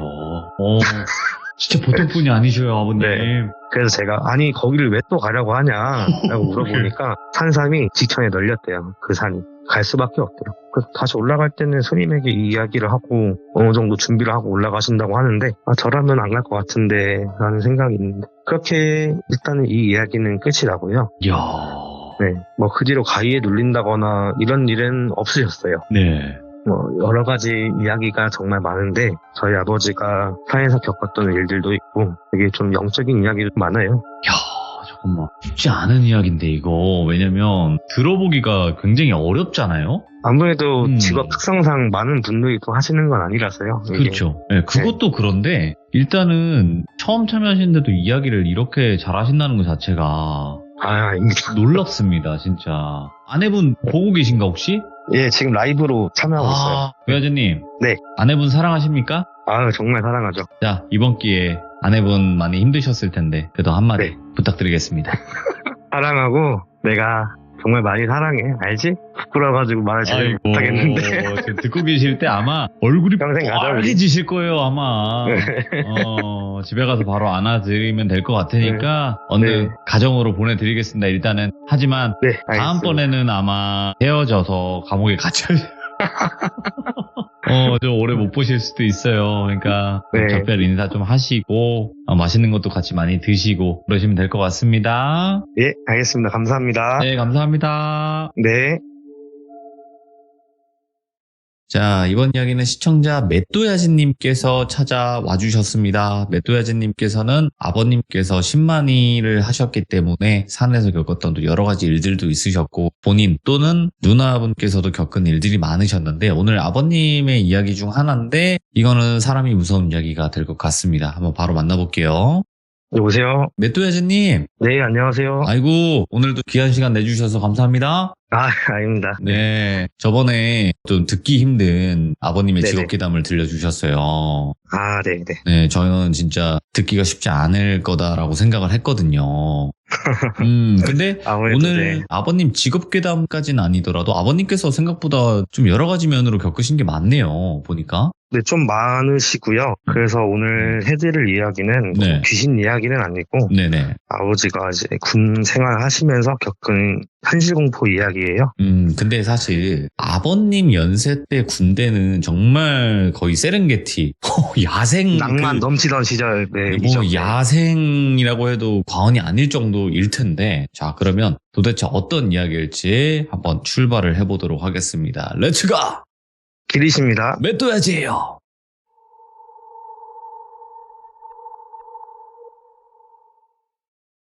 우선 이야기를 하기 앞서 저는 특정 집단을 비난하거나 무조건 나쁘다고는 아니라고 생각을 하고요. 그쵸, 예. 그리고 뭐 많은 조상님들이 뭐 예전에 우리나라를 지켜주셨고 지금도 많은 군분들이 나라를 지켜주시기에 저도 이렇게 여기 돌비 공포 라디오에 나와서 시참을 할 수 있다고 생각을 해요. 네. 그래서 저번 시참에서 산속 괴담의 주인공이었던 저희 아버지가 군대에서 겪었던 이야기가 딱 2가지 정도가 있는데 지금으로부터 한 46년 전으로 거슬러 올라가 볼게요. 46년 전, 네.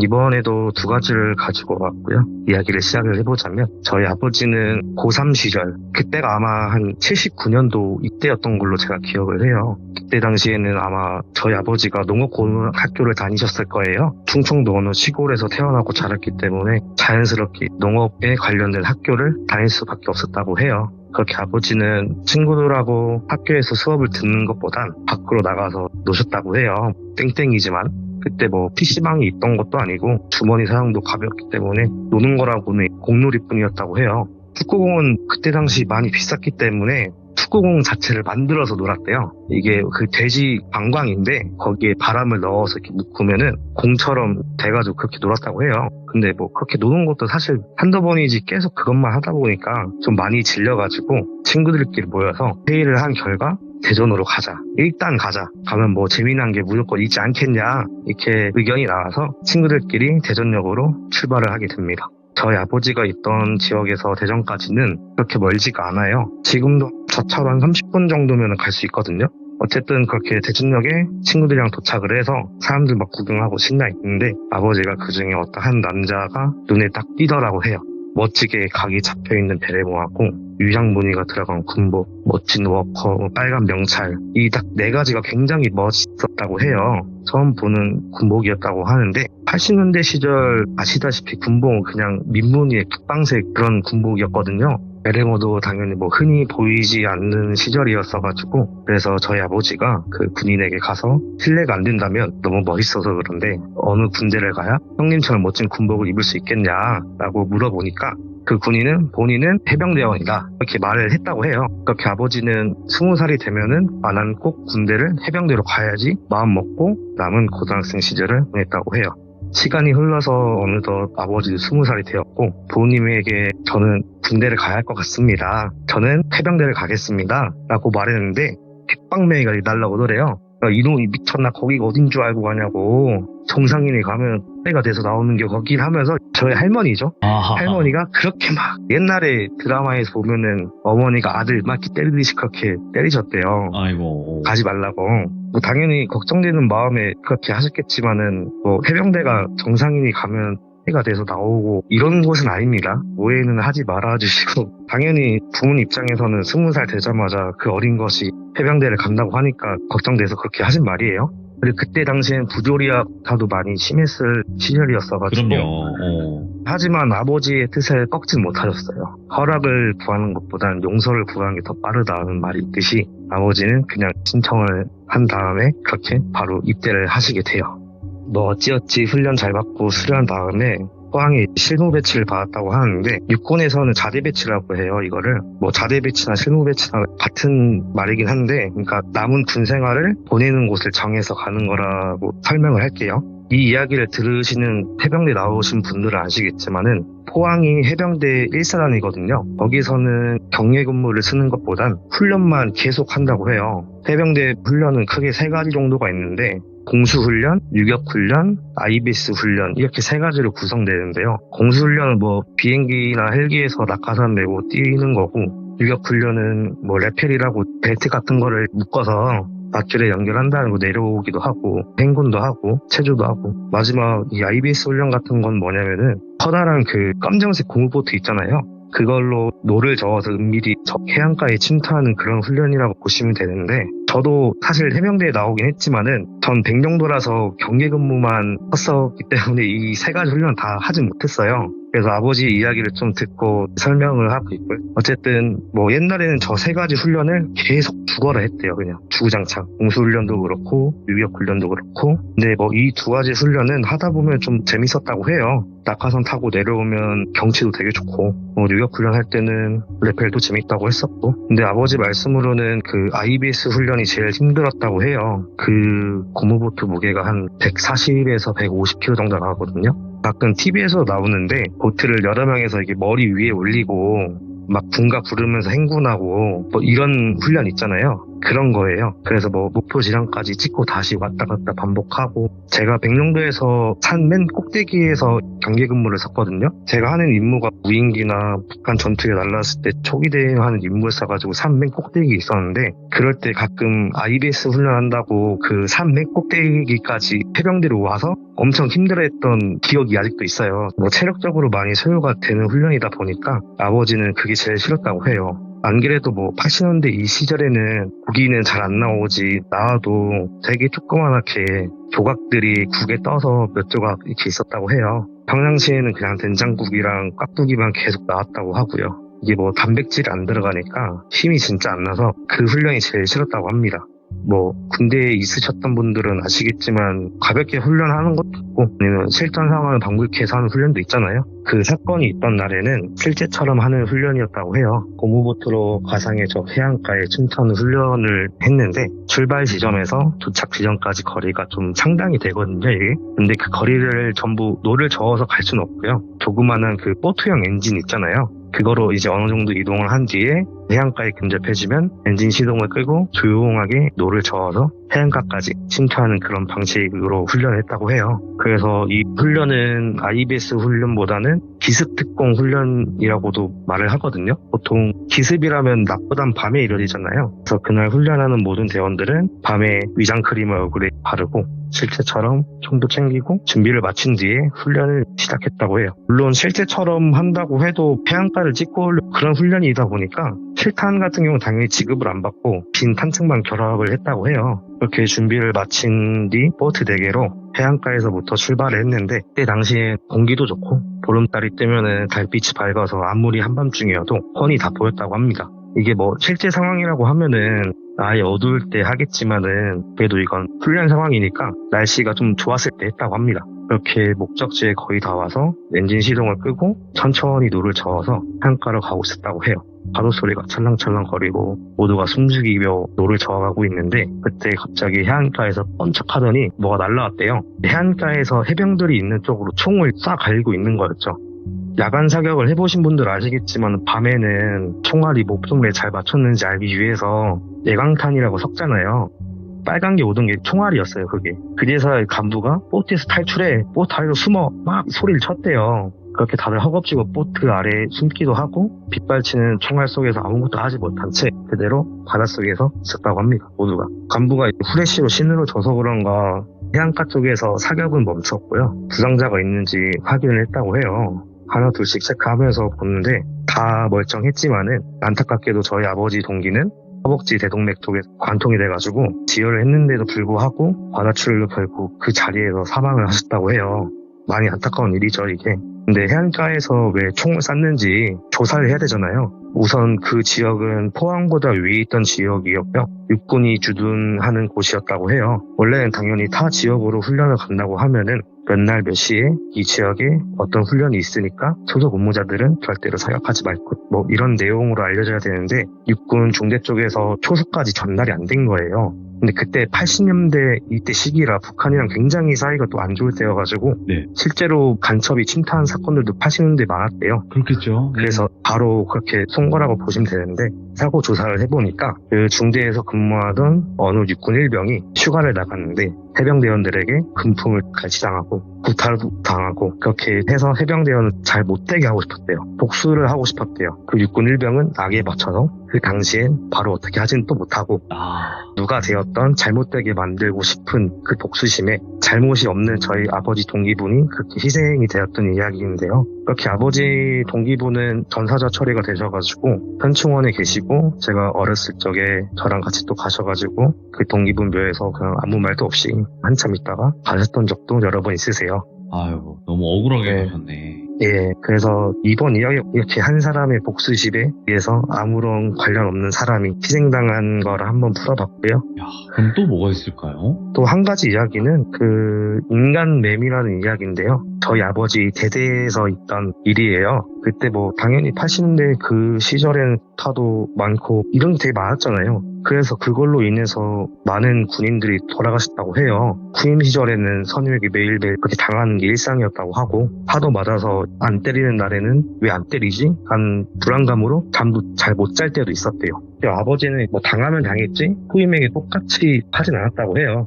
남자로서 뭔가 창피하다고 느끼셨다고 해요. 뭐 내가 당한 걸 똑같이 안 한다 뭐 이런 생각이죠. 그래서 뭐 지금 보면 후임분들이랑 잘 연락하고 지내시거든요. 근데 매번 점호 시간 그때는 순검 시간이라고 하는데 네. 점호 시간이 뭐냐면은 뭐 인원이 잘 있는지 탈영병은 없는지 아픈 사람 없는지 생활반 위생 상태는 어떤지 이런 거 확인하는 시간이잖아요. 분기도 한번 주고.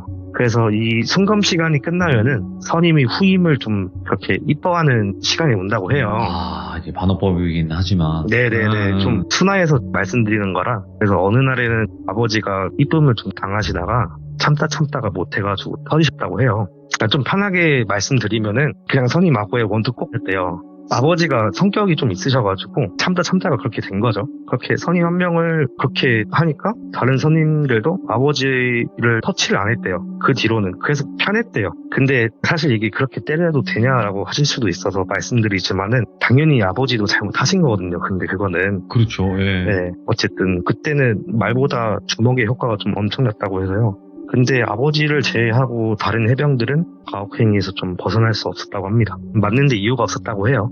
순간 시간이 끝나면 순화해서 말씀드리면은 나무로 된 길다란 그거 있잖아요. 막대기 같은 거. 근데 그 좀 두꺼운 네. 그거나 돌멩이인데 돌멩이 치고 많이 큰 것들 또는 뭐 주먹으로 그렇게 좀 그런 걸로 괴롭혔다고 해요. 예. 그래서 아마 그렇게 행동한 선임들은 군인들이 군 생활을 하면서 받은 스트레스를 그냥 후임에게 풀려고 그랬던 거 아닌가 싶은데 뭐 해병대뿐만 아니라 그때 당시엔 모든 군에서 이런 일들이 좀 많았다고 합니다. 이렇게 군 생활을 보내고 있던 도중에 좀 충격적인 장면을 보게 되시는데요. 해병대는 기수제예요. 한 달에 한 기수라고 보시면 되는데 그러니까 몇 기수 아래인 후임이 이 속옷까지 뭐 그런 상태로 나무에 매달려서 맴 매미 소리를 내면서 울고 있었다고 해요.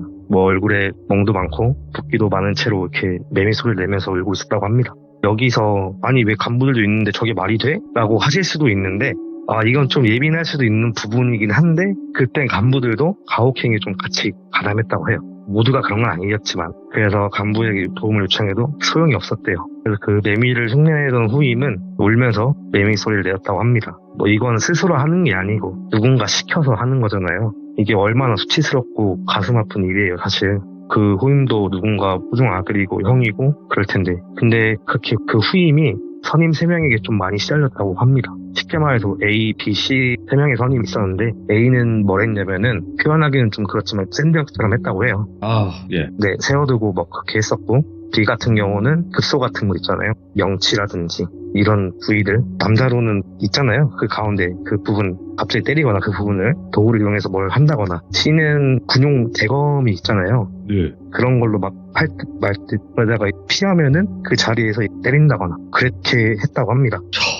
그렇게 시간이 어느 정도 흐르니까 가끔씩 저희 아버지가 그 후임을 볼 때면은 눈이 반쯤 풀려 있었다고 해요. 식당에서 봐도 뭐 밥을 먹는 건지 마는 건지 그래서 치근한 마음이 들어가지고 아버지가 막 말도 걸고 했대요. 좀만 버텨라. 버티면 다 전역한다. 쟤네들 나가서도 제대로 못 산다. 나가서 차라리 신고를 해라. 옆에서 이런 말을 했다고 하는데 그러다가 아버지는 휴가를 나가게 되었습니다. 동기들이랑 해서 총 3명이 부대 밖으로 나가서 터미널 가기 전에 시장에 들려서 통닭이랑 옛날에 소주가 2리터짜리 병으로 된 게 있었다고 해요. 큰 거.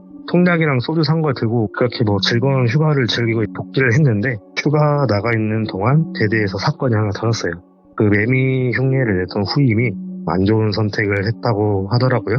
어디 조용한 곳에서 혼자 그렇게 가신 건 아니고 이야기를 들어보니까 그때 당시엔 그러니까 실탄 주운 거를 야금야금 모아서 화단에 숨기거나 아니면 본인들만 아는 장소에 숨겼다고 해요. 근데 또 여기서 대한민국에서 실탄을 줍는 게 말이 돼? 라고 하실 수도 있는데 그럴 수 있지. 네. 가능한 게 사격장에서 미군이 와서 사격 훈련을 하고 나면 실탄들이 진짜로 몇 발 떨어져 있어요.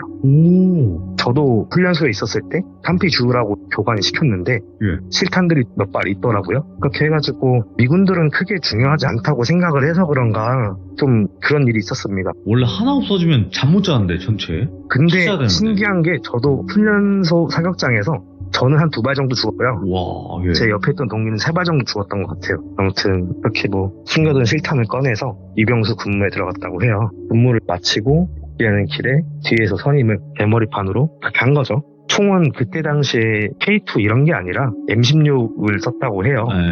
그 총이 좀 크잖아요. 이렇게 먼저 준비해둔 실탄을 장전한 다음에 빠르게 대대장실로 향해서 갔다고 합니다. 뭐 가가지고 대대장한테 야 이 번색 네가 그러고 대대장이나 뭔 말로마 너 나와 밖으로 나와 라고 해서 그 후임이 대대장을 본인이 매미 흉내를 내던 나무에 세웠다고 해요. 대대장을? 네, 그 부대는 난리가 난 거죠. 실탄도 소지하고 있고 이미 그 후임은 눈이 돌아갔고 악에 받쳐 있으니까 뭐 무슨 사고를 날지도 모르잖아요. 이거는 연명장에는 그 대대에 소되어 있는 모든 군인들이 다 나와 있는 상황이었다고 해요. 그러다가 후임이 대대장한테 이 대가리에 빵꾸 날래? 아니면 싹 다 없고 나무에서 매달려서 매미소리 낼래? 라고 하니까 대대장이 그냥 바로 그 자리에서 옷을 벗고 그냥 맨맨맨 했다고 해요. 근데 그렇게 그 무장한 후임이 에휴 먼색 하란다고 하네. 나 먼저 간다 이 먼색다 하고 그 총으로 그대로 스스로 가셨다고 합니다. 후에 이 이야기가 정리된 거를 아버지가 들었는데 네. 그 후임은 가혹행위로 견디다 못해 대대장님에게 호소를 하고 싶어서 도움을 요청했는데 대대장은 많이 무시를 하기도 했었고 버티라는 말도 하고 네가 그렇게 괴롭힘 당한 거면 네가 문제가 있지 않겠냐 이런 말을 했다고 해요. 그래서 그 후임은 심적으로도 많이 불안하기도 하고 안 좋은 소리도 듣고 그래서 그런 선택을 한 것 같다라고 합니다. 집단 따돌림과 가혹행위는 실제로도 많이 일어나고 있고 이걸로 인해서 그렇게 스스로 가시는 분들도 많이 계시잖아요. 뭐 나 혼자만 괴롭히는 게 아닌 단체로 괴롭히면은 죄의식이 조금씩 사라져가지고 수위가 점점 높아진다고 합니다. 뭐 여기서 제가 도저히 말씀드리지 못한 부분도 좀 있어요. 너무 심해서. 그리고 그렇게 괴롭혔던 사람 그 선임 A, B, C 그 대대장도 자연스럽게 또 전역을 해서 누군가의 또 아버지나 그렇게 아무도 모르게 조용히 행복하게 또 즐기면서 살아가겠죠. 이런 게 좀 현실 공포가 충분히 될 수 있을 것 같아서 그래서 이 이야기를 한번 해봤습니다. 이게 기성세대라고 하죠. 네네. 이제 어머니 아버지 세대 분들이 다녔던 학교나 군대 이런 곳들은 정말 나빴거든요. 그때 당시. 네. 뭐 군기가 필요하다는 것 이상으로의 너무나 심한 가혹행위들이 있었을 거고. 그렇죠. 근데 그걸로 또 빙자해서 했을 그렇죠. 거고요. 근데 지금의 군대는 정말 많이 개선이 된 거라고 저는 생각을 해요. 점점 시대가 네, 맞아요. 지나오면서 뭐 개선이 괴롭히고 돼야죠. 뭐 이런 거는 꿈도 거의 못 꾸고 거진 괴롭힌다고 하더라도 처벌이 굉장히 강해졌으니까. 그쵸. 근데 아버지가 겪었던 그 40년 전의 시대는 정말 이거는 솔직히 많이 돌려서 이야기하신 거고 얘기도 못 하신 경우도 많을 거예요. 네, 좀 많습니다. 이걸 하나하나 다 설명드리면 좀 안 돼서. 그래서 시대가 굉장히 과거였던 거고 지금에서는 이런 일들이 다시는 재발되지 않도록 하는 게 맞지 않을까 싶어요, 저는. 네, 그렇죠. 아이고, 오늘 아무래도- 맥도여즈님 너무 고생 많으셨고 아닙니다. 다음번에는 네. 가족분들이 겪었던 귀신 이야기 있다고 하셨는데 그거 꼭 들려주시길 바라겠습니다, 맥도여즈님. 네, 알겠습니다. 네, 감사합니다. 네, 감사합니다. 네. 네. 근데 진짜 방금 이야기를 듣고 너무 억울한 면도 있고 그런 비극이 일어나는 환경이었다라는 것 자체 아무리 그 시대였다고 하더라도 그런 일들이 쉽게 벌어지는 건 아니지 않습니까, 여러분들? 분명히 그런 일도 있었고 이거는 그 안에서 갇혀서 나오지 못하는 상황인 거잖아요, 결국에는. 군대라는 조직은. 그래서 더 무섭고 빠져나오기 힘들었던 상황이지 않았을까 싶습니다. 시청해주신 모든 분들 감사드립니다. 고맙습니다.